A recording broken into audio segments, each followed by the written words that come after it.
pwede ako. Mag-apply sana ako. Makamandag mga alaga namin.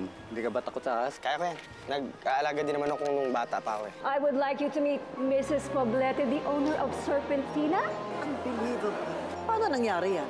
Paano kayo maman? Ano naman ang hindi ka panipaniwala dito? Ano, kumusta yung opening? Ay, nako anak. Ang may-ari ng Serpentina ay walang iba kung hindi si Nora. Yung kaibigan ni Eman? Hindi natin kukumpetensyahin ang mga kaskabel. Eh bakit ba ayaw mo kalabanin mga kaskabel? Dahil kay Isabel? Ang ganda naman ng kuha mo dito. Maganda yung picture dahil maganda yung kinukuhanan ko. Ayos ka lang ba? Nag-away na naman ho kami ni Nora eh. Hanggang ngayon, nagsiselos pa rin si Nora kay Isabel. Eh, baka naman binibigyan mo ng dahilan para magselo sa'yo. Masaya ka dito? Opo. Ang ganda, no? Uy, tingin lang sa mo dadalhin niya namin na yan!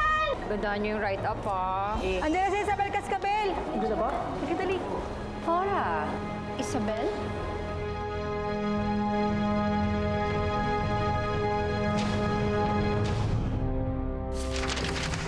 Oh, bakit gulat na gulat ka? Para ka nakakita ng multo. Hindi. Patay ka na, di ba? Namatay ka sa gubat dahil sa mga ahas. Hindi ba? Yun naman talaga ang gusto mo mangyari, hindi ba, Nora? Kaya nga, niligaw mo ako sa gubat. I'm sorry, Nora. Pero buhay ako. Buhay na buhay.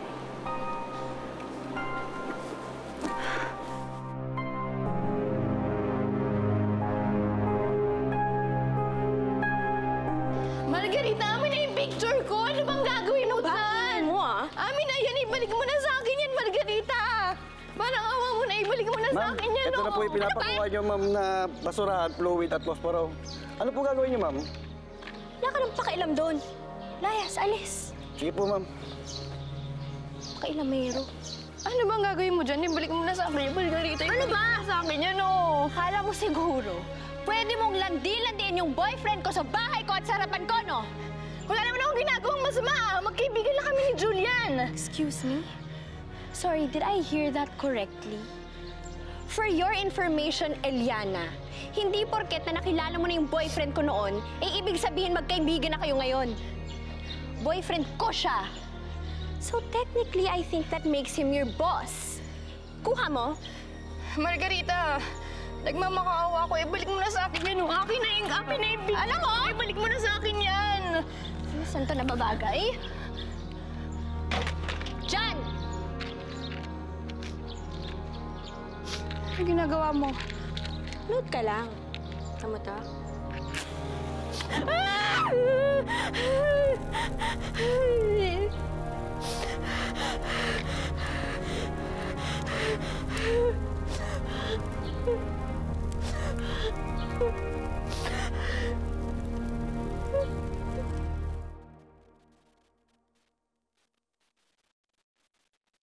Gabo. Po. Ano ba tinitingin-tingin mo dyan? Sir, sorry ah. Eh, naninibago ko kasi ako sa trabaho to. Sir Samuel! Sir Samuel! Ano? May naku ng ahas doon. Halika, halika. Gabo, sumama ka. Bakit mo?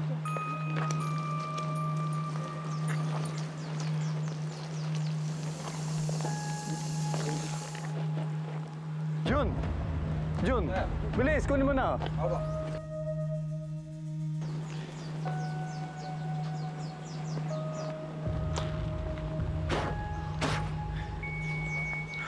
Halika, Gabo. Kung magtatrabaho ka rito, kailangan matutunan mo to. Ang mga ahas, takot sa apoy. Nangihina sila sa dala ng init nito. Kapag ang sa serpente ay nadikit sa lagablab ng apoy, nangihina ito, nagiging maamo. Isang maamong hayop. Kuma. Halika, ito yung gagawin mo.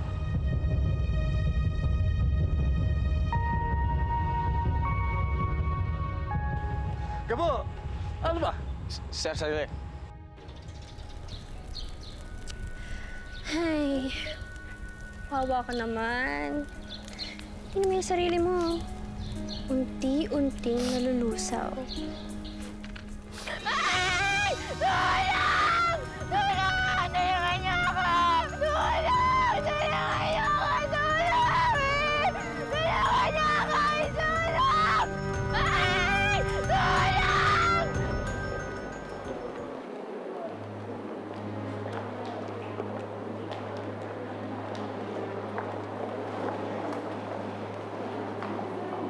Anong ginagawa mo? Naglalasing ka? Tsaka teka, ano ba nangyari? Ano ba yung sinasabi mo na si Isabel buhay?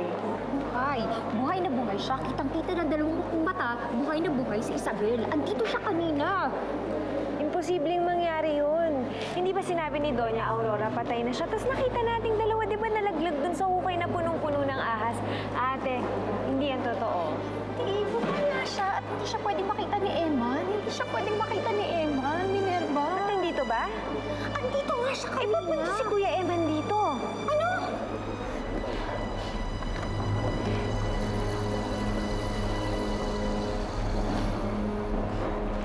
Tulong! Tulong! Tulungan niyo ako! Tulong! Tulungan niyo ako! Nasusunog ako! Eliana? Eliana! Tulong!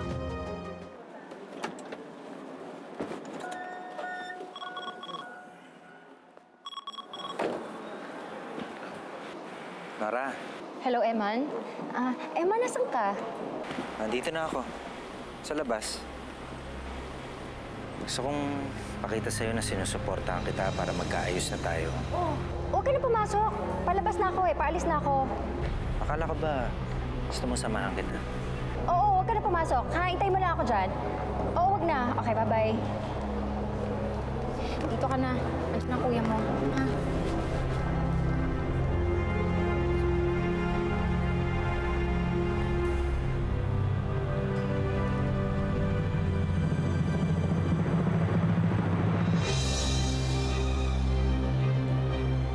Isabel, Eman?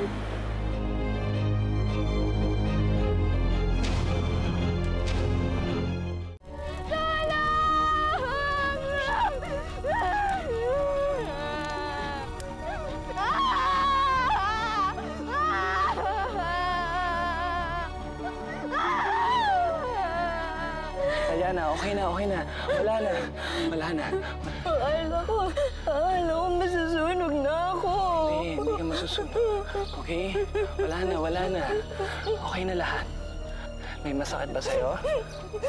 Halika, pasok tayo sa loob, okay? Gagamutin natin yan. Sige na, huwag ka na umiyak.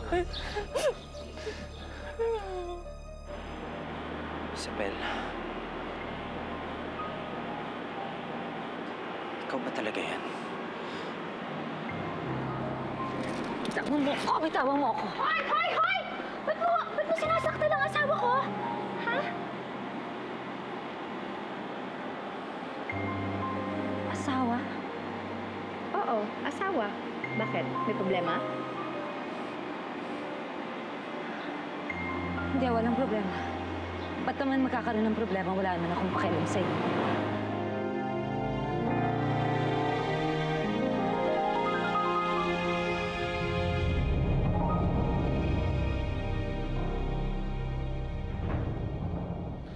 Eliana, gusto mo dalhin na kita sa ospital? Baka kailangan na natin paggamot to. Okay lang ako. At saka ayaw pumunta ng ospital eh. Baka lalong magalit sa akin si Ma'am Nora. Sigurado ka ba? Salamat ah.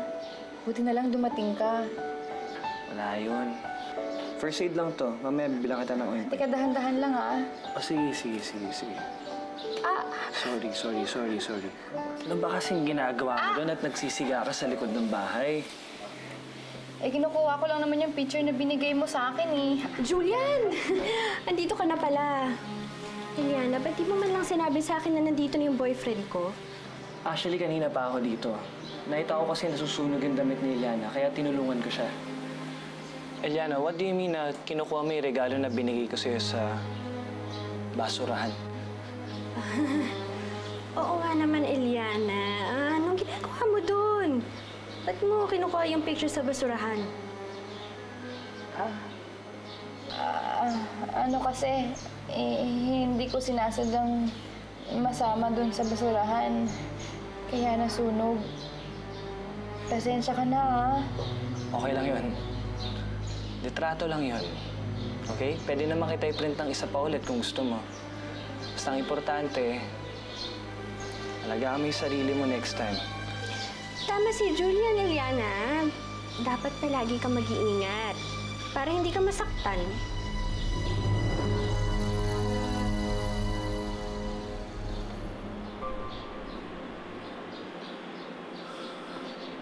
Buhay si Isabel.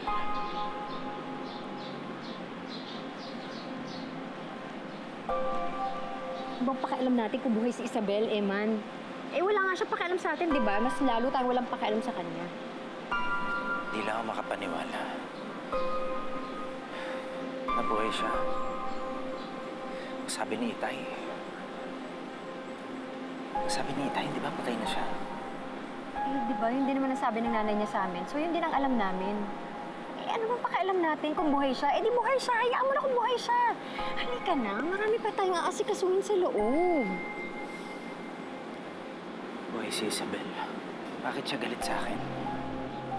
Eh, bakit ba pinoproblema mo kung galit siya sa'yo? Eh, ano ngayon kung galit siya sa'yo, Eman, ha? Ano kung galit siya sa'yo? Anong problema mo? Nora, pwede ba huwag dito? Anong Nora, pwede ba wag dito? Eman naman. Asawa mo ko. Bumalik ang ex mo, apektado ka?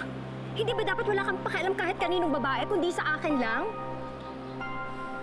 Kung tutuusin nga, isipin mo ha, hindi ka naman talaga niya minahal.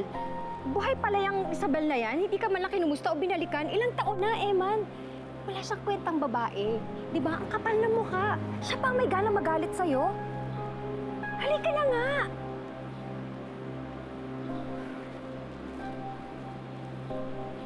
Ano ba, Eman? Halika na! Ano ba? Apektado ka! Apektado ka! Nandiyan na naman si Isabel. Mahal mo pa ba siya? May halaga pa ba siya sa'yo? Ha? Sagutin mo nga ako! Hoy! Ma'am, kanina pa po tumatawag si Don Eddie at saka Doña Aurora. Kanina pa ho kayo hinahanap eh. Edith, pwede ba iwanan mo muna ako? Sige po.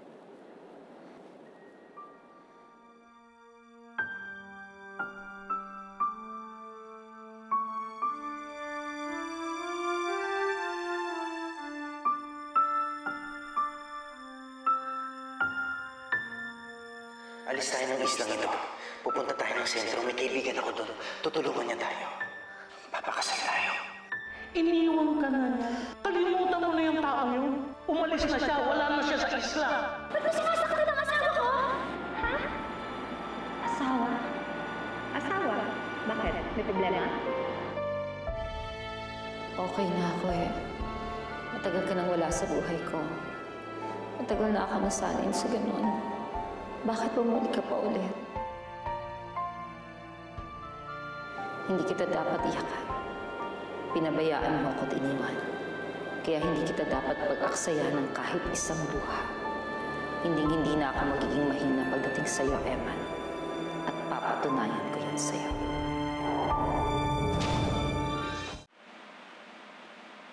Sigurado ka ba, Eliana? Okay na yung hita mo? Nakakatayo ka na? Kaya mo na?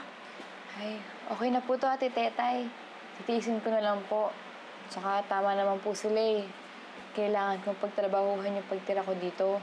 Kung sa bagay, tama ka kasi baka pag nagkataon, ipag-itan ka niya ni Ma'am Margarita. Pinag-uusapan niyo ba ako? Ay, hindi ba, ma'am? Ang sabi ko po, ito ang tamang pagkakataon para ihatid ko to sa kwarto niyo. Excuse me po, ma'am. Buti naman at nakuha ka sa tingin ko kanina. Marunong ka palang pumake-up. In fairness sa'yo. Ano po yung ibig mong sabihin? Eh di ano pa? Malamang yung picture. Alam mo, pag nagkamali ka lang at sinumbong mo ko kanina kay Julian, patay ka talaga sa akin. Ayoko lang po talaga makipag-away sa inyo. Alam mo, Eliana, wala akong pakialam sa ayaw at sa gusto mo. Basta itong tatandaan mo. Wag na wag mo akong sisirain sa daddy ko o kay Julia. Don't you dare even try. Tsaka, isa pa. Tantanan mo na yung boyfriend ko, pwede ba? Dahil kung hindi, hindi lang yan ang aabuti mo sa akin.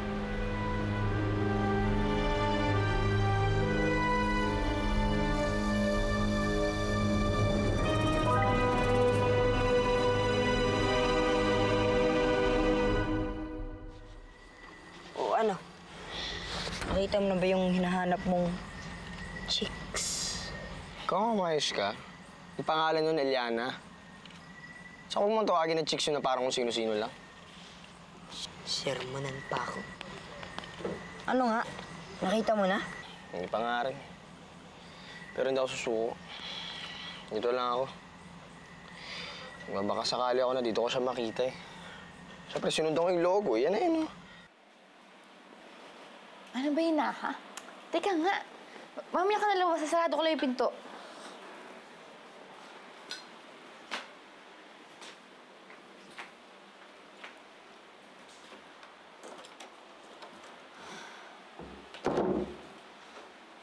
Oh, sige na. Lumabas ka na.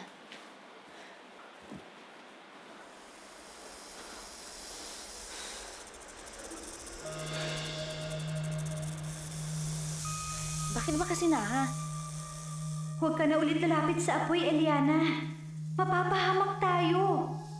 Naku na, ha? Sorry, ha? Kinukuha ko lang naman yung regalo sa akin ni Julian, eh. Hindi ko naman alam na didikit sa damit ko yung apoy. Kaya nga, mag-iingat ka na sana. Pati kay Margarita. Layuan mo na siya. Muntik ka pang mapahamak dahil sa kanya. Hindi ko nga alam na, eh. Hindi ko alam kung bakit ganun yun sa akin. Eh, wala naman akong ginagawang masama.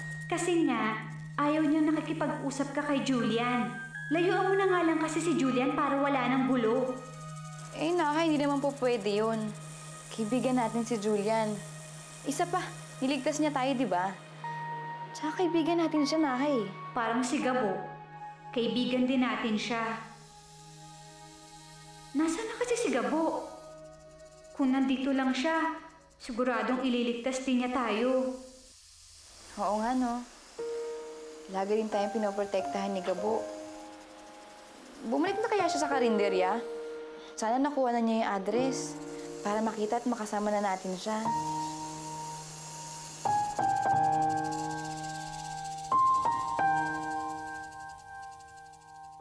Mali mo naman talaga nandito talaga yan. Mali mo, umalis lang, may pinuntahan lang. Mali mo, bukas nandito na. Diba? Adik ka, ba't ka tumatawa? Nakakatawa. Ikaw, inlababo ka, pre. In love ka. Ako in love? Sumimik ka, wala sa akin yan. Hindi uso sa akin yan. Ka paastig-astig dyan. Ilang araw na natin hinahanap si Ate Eliana. Tapos, tinan mo, nagagalit ka pa kapag tinatawag siyang chicks. Tinamaan ka na talaga, pre. Oh, basta pag nakita mo siya, magtapat ka na kaagad. Baka mawala na naman yun, eh. Ikaw din ang manghihinayang. Ano bata ka, dahil mong alam talaga nga.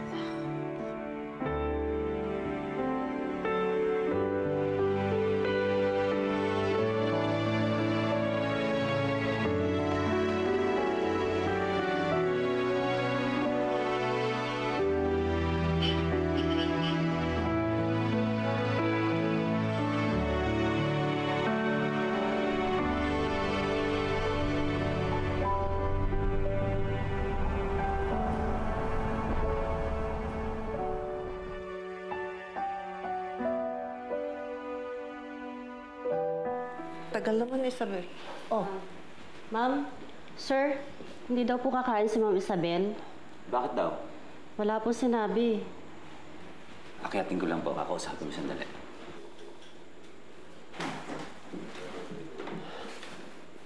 Ano bang nangyayari dyan sa anak mo? Ewan ko, hindi ko rin alam. Pabayaan na nating mag-usap yung mag-asawa. I'm sure tungkol sa business lang yan. Tayo naman, alam natin kung anong solusyon sa mga problema na yan. Eddie, anong balita kay Eliana? Nakita na ba? Hindi pa rin, eh. Ay, nako. Makikita sa akin na babae yan. Oras na dumating yan dito, makakatikim sa akin yan. Katakot-takot na kamalasan na nangyayari sa atin dahil sa kanya.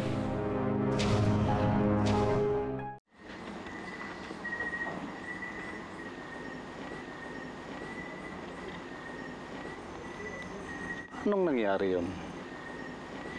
Si Doña Aurora pa ang nagsabing patay na si Isabel.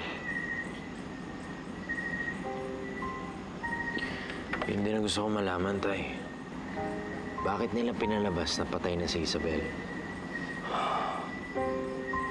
Isa lamang nakikita kong dahilan naman. Ginawa nila yon para paghiwalayan kayong dalawa. Hindi ka nila tatanggapin sa pamilya nila. At gagawin nila ano pa man. Sabihin pampatay ang sarili nila ng anak. Matiyak lang na hindi na kayo magsasamang muli. Mga mata pobre talaga. Pero si Isabel, bakit hindi siya bumalik? Tsaka bakit siya galit na galit sa akin? Kailangan ko bang malaman mga sagot? Para ano ba? Tapos na anumang namagitan sa inyo ni Isabel. May asawa ka na, may sariling buhay, may sariling pamilya. Doon mo lang ito ng pansin mo. Eman.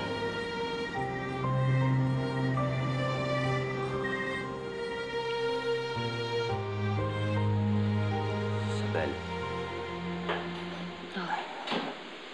Bakit di ka sumabay sa pagkain sa amin sa baba?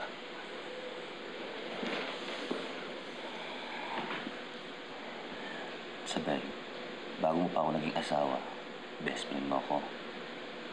Kaya alam ko kung may problema ka.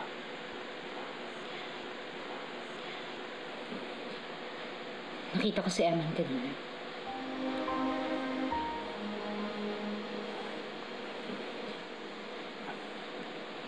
Ano nangyari? Sinubukan niya akong lapitan at hawakan, pero tinulak ko siya. Tapos dumating si Nora. Asawa na pala sila. So ano yung naramdaman mo na nakita mo siya ulit? Galit ako sa kanya, Basti. Wala akong ibang naramdaman kundi galit. Lalo na nung nalaman ko na sila pala ang kumakalaban sa atin. Di ako magpapatalo. Lalabanan ko sila. Kahit pa ba na ibig sabihin na magkikita kayo pa ulit-ulit ni Eman, baka naman hindi ko dapat sinasabi to dahil asawa mo ako. Pero Isabel, natatakot lang ako na baka bumalik yung nararamdaman mo para sa kanya. Wala na akong pakialam sa kanya, Basti. Pinabayaan niya ako at alam mo yun. Kaya kahit na paulit-ulit pa kami magkaharap na dalawa, hindi mangyayari yung kinakatakot mo. Dahil kahit kailan, hindi ko siya mapapatawad sa ginawa niyang pag-aabandona sa amin ng anak ko.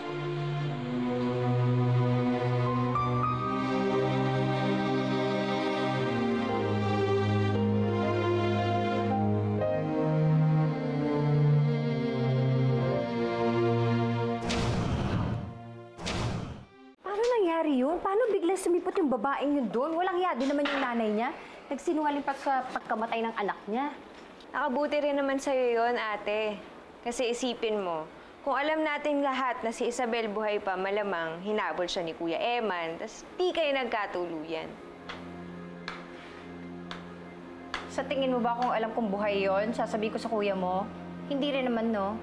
O kaya nga, kailangan mo ngang magpasalamat dun sa pagsisinungaling ni Doña Aurora. Ang problema mo ngayon, paano mo kaya babakuran asawa mo? Asawa ko na yun, eh. Wala nang magagawa yung babae, no? Totoo ba? Sa palabas sa TV, sa pelikula, hindi ba naglipa ng mga kabet sa totoong buhay pa kaya? At saka yung Isabel na yun, hindi basta-bastang babae yun. Siya ang nag-iisang rason kung bakit muntikan ka nang hindi balikan ni Kuya Eman. Kaya kung ako sa'yo, bakuran mo ng mabuti ang asawa mo. Nakasingit lang siya noon. Hindi na mauulit yun. Akin lang ang asawa ko. Akin lang si Emma.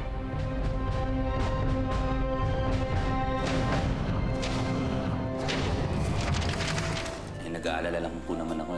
Ngayon nagkita na sila ni Isabel. Baka magtanong si Eman. Baka malaman niya na may anak sila ni Isabel. Walang ibang dapat makaalam nito. Ano bang problema mo? Pwede mo naman yung sabihin sa akin eh. Makikinig naman ako sa'yo eh. I have something for you. Yung gamot para sa sugat mo. Naku, nakakahiya naman. Talaga namang nakakahiya eh. Ginagawa niyo yan sa harapan ko. Ay, isa lang ang importante sa akin ngayon ang negosyo natin. Gusto ko makabawi tayo. Iaahon ko ang Cascabel Snake Skin. Pangako ko yan. May nakikita ba kayong babae may trabaho dito? Mga kaedad ko, tapos siguro mga ganito katangkad, tapos mahaba yung buhok. Pagkakaalam ko, wala talagang kasing edad mo dito eh.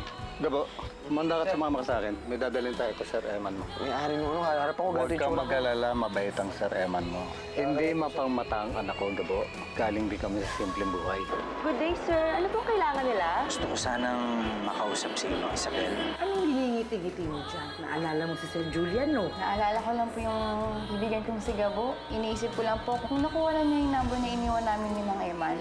Kuya, kailangan niyo po ba ng tulong? Ay, hindi. Sige na, kailangan ko.